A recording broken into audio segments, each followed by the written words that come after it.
Assalamualaikum warahmatullahi wabarakatuh. Kita dari kelompok 2 ingin sajikan karya kita. Ya, nah pada kesempatan kali ini kita akan mempresentasikan keberagaman kebinekaan Indonesia. Yang pertama itu ada keberagaman agama. Agama Indonesia itu terdiri dari berbagai macam agama, yaitu ada agama Islam, ada agama Kristen, ada agama Katolik, ada agama Hindu, Konghucu, dan Buddha. Nah, agama Islam ini adalah agama sebagian besar penduduk di Indonesia yang tempat ibadah adalah masjid, terus kitab sucinya itu Al-Quran. Hari kebesarannya Idul Fitri dan Idul Adha. Pemuka agamanya biasanya dipimpin oleh Ustadz atau Habib. Nah, penyebar wahyu dari agama Islam adalah Nabi Muhammad SAW.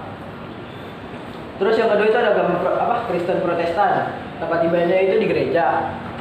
Kitab sucinya itu Alkitab. Hari kebesaran agamanya itu kayak Natal, Paskah, terus ada Pentakosta. Nah, pemuka agama Kristen ini adalah pendeta kalau nggak biarawan. Nah, penyebar wahyu dari agama Kristen Protestan adalah Yohanes. Terus yang ketiga ada agama Kristen Katolik. Nah, agama Kristen Katolik ini nggak jauh beda sama agama Kristen Protestan. Yang beda cuman kayak perbedaannya cuman di pemuka agama sama penyebar agamanya doang. Kalau kayak tempat ibadah, kitab suci sama hari keagamaan itu sama aja. Nah, pemuka agama Kristen Katolik ini kayak Romo, Uskup, Paus, nah terus penyebar agamanya itu Yesus.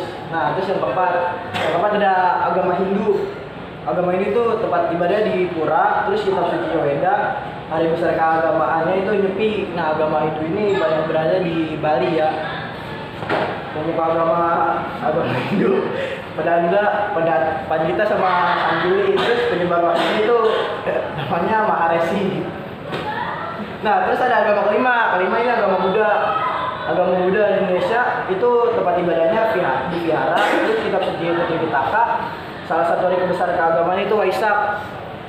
Nah, terus sama pemuka agamanya itu biasanya biksu, kalau enggak Bante. Terus penyebar wahyunya di sini Siddhartha Gautama. Abis itu yang terakhir itu agama Konghucu. Konghucu itu ibadahnya di Kelenteng, kitab sucinya si Sujing. Hari besar agamanya Imlek, Siabuan, Cap Bomeh. Pemuka agamanya itu Swesi, Wensi, Yoseng, Zanglao. Penyebar wahyunya itu nabi, tapi nabinya beda, Nabi Gongzi. Nah, terus ini kan udah agama. Nah, kita bisa mengerucut lagi ke ras. Ras itu ada pertama ras Melanosoid yang memiliki ciri khas yang hampir sama kayak orang-orang negro, yaitu hitam, tapi hitamnya ini nggak terlalu hitam, warnanya coklat, ya kan, berambut keriting, bentuk bibirnya tebal, terus tubuhnya tinggi. Nah, biasanya ini ras Melanosoid ini ada di Indonesia bagian Papua, Maluku, sama Nusa Tenggara Timur. Nah, yang kedua itu ada ras Malayan Mongoloid. Nah, ras ini tuh ras yang bisa dibilang mayoritas lah di Indonesia, soalnya ada di semua pulau, kayak pulau-pulau gede kayak Sumatera, Jawa, Bali, sama Kalimantan, Sulawesi juga. Nah, yang ketiga itu ada ras Kaukasoid. Nah, ras ini nih tersebar dari daerah Sumatera Utara sampai Tanjung Balai. Nah, untuk ciri-cirinya memiliki kulit putih, terus hidungnya mancung sama badannya tinggi. Nah, yang terakhir ada ras Asiatik. Yang keempat ada ras Asiatik Mongoloid. Nah, ras ini tuh ras-ras orang Tionghoa lah, Cindo gitu-gitu. Ya, Jepang, Korea yang tersebar di seluruh Indonesia. Ciri-ciri utamanya memiliki mata sipit, terus ya Allah, kulitnya kuning langsat. Habis itu bentuk wajahnya oval sama kadang-kadang punya toko. Ras Asiatik Mongoloid ini di Indonesia karena pengaruh dari bangsa Tiongkok yang menetap di Nusantara sebagai pedagang. Nah, sama yang terakhir ras Negro. Ras Negro itu mempunyai warna kulit yang hitamnya melebihi ras Mongoloid. Terus bentuk matanya biasa, terus rambut keriting sama badannya tinggi besar ya. Terus kita masuk ke keragaman budaya yang ada di Indonesia.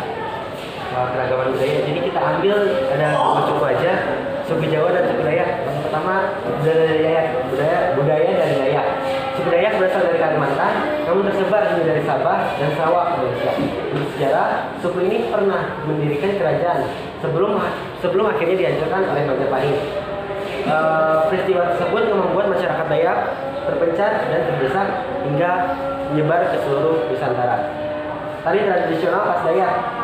Contohnya yang kita ambil di sini adalah tari bunyi genggam, salah satu jenis upacara keagamaan yang berasal dari suku Dayak Kenyah.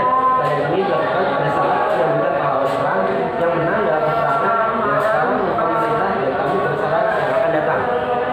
Kemudian rumah adat Dayak. Rumah adat Dayak inilah yang menjadi tempat tinggal masyarakat Dayak di seluruh pulau Kalimantan. Rumah ini biasanya dijumpai di perkampungan suku Dayak sekitar hulu sungai. Rumah ini memiliki keunikan bentuk seperti panggung. Keunikan bentuknya mirip seperti panggung yang membuat inilah menjadi salah satu keunikan dari suku-suku lainnya. Di yang kayu yang kokoh sekitar 5 sampai 10 meter, panjang rumah sekitar 10 sampai 150 meter, dengan lebar kurang lebih 50 meter. Rumah anak tangga biasanya masuk ke dalam rumah yang dipercaya jika anak tangga tersebut ganjil akan memberi keberuntungan. Kemudian pakaian tradisional Dayak, busana Dayak yang bernama King Baba dalam bahasa Dayak, yang artinya untuk laki-laki, terbuat dari kulit kayu kapuro yang merupakan tanaman akademik di Pulau Kalimantan.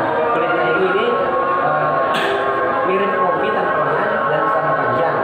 Kemudian rumah adat perempuan, maksudnya pakaian adat perempuan terbuat dari bahan yang sama, namun desainnya lebih sopan, dilengkapi dengan penutup dada, seragam, kain bawah, dan manik-manik. Kemudian makanan khas Dayak. Makanan khas Dayak. Ini kita ambil palumpek atau kaluang dalam bahasa Dayak yang mengikuti sayur. Makanan ini dibumbui dengan halus bersama dengan bawang putih, lengkuas, serai, dan bawang merah. Kemudian kita akan beralih ke budaya Jawa. Budaya Jawa terbagi menjadi 3. Di 3 provinsi ini adalah budaya Jawa Barat, Jawa Tengah, dan Jawa Timur. Budaya ini dimiliki oleh daerah istimewa Yogyakarta merupakan salah satu warisan terbesar yang dimiliki Indonesia sampai saat ini. Menariknya budaya Jawa memiliki karakteristik yang unik dan berbeda dengan budaya daerah yang lainnya, sehingga menjadi budaya dengan suku bangsa terbesar yang dimiliki Indonesia. Jawa mempunyai cerita sejarah yang sangat menarik untuk dipelajari, sehingga dikarenakan adat istiadatnya diwariskan dari para leluhur pada zaman dahulu.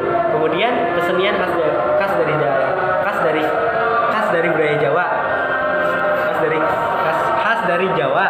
Ya, ini kita ambil adalah reog. Kenapa reog? Karena salah satu keunikannya adalah dengan berat sebesar 50 sampai 60 kg, yaitu menarikan, berfungsi sebagai hiburan rakyat, mengandung unsur magis sehingga penari berkepala singa dengan hiasan burung merak yang membuat salah satu keunikan dari reog ini. Kemudian seni musiknya. Kesenian musiknya adalah dengan langgang Jawa atau biasa disebut galenggong. Alat tersebut menyerupai gamelan, merupakan kombinasi dari banyak alat musik seperti kendang, kempul, bonang, setem, gambang, kenong, dan lainnya. Gamelan sendiri dipakai oleh para wali songo sebagai sarana menyebarkan agama Islam pada zaman dahulu. Kemudian wayang kulit. Kesenian wayang kulit yang memang tidak pernah lepas dari budaya suku Jawa. Wayang kulit digelar semalaman untuk menceritakan cerita khas Jawa seperti Ramayana, Mahabharata, dan lainnya. Pertunjukan seni wayang diiringi dengan alat musik gamelan dan nyanyian merdu dari para sinden. Dengan lampu khas layar, selain gamelan, seni wayang kulit yakini pernah digunakan oleh para wali songo untuk menyebarkan agama Islam pada zaman dahulu. Kemudian senjata tradisionalnya. Senjata tradisional yang dimiliki oleh suku Jawa adalah keris. Selain memiliki bentuk yang unik, salah satu keris juga dipercaya memiliki kekuatan atau kesaktian, sehingga yang membuat kita seperti tertarik. Contohnya Empu Gandring yang dimiliki oleh Ken Arok karena dapat membuatnya menjadi penguasa kerajaan Singasari pada zaman dahulu. Selanjutnya bahasa yang dimiliki oleh suku Jawa adalah bahasa aksara. Bahasa Jawa selain intonasi dan kosakatanya berdasarkan relasi pembicara yang dikenal menarik karena bahasa Jawa merupakan budaya dari zaman nenek moyangnya dahulu. Kemudian yang terakhir adalah makanannya. karena makanan Jawa yang sangat banyak, jadi ambil kesimpulannya makanan yang tradisional khas Jawa adalah makanan yang dikonsumsi sejak beberapa generasi terdahulu, terdiri dari hidangan yang sesuai dengan selera manusia, tidak bertentangan dengan keyakinan agama masyarakat lokal, sehingga dibuat dari bahan-bahan dan rempah-rempah yang tersedia. Sekian dari kelompok kami, kurang lebihnya mohon maaf. Wassalamualaikum warahmatullahi wabarakatuh.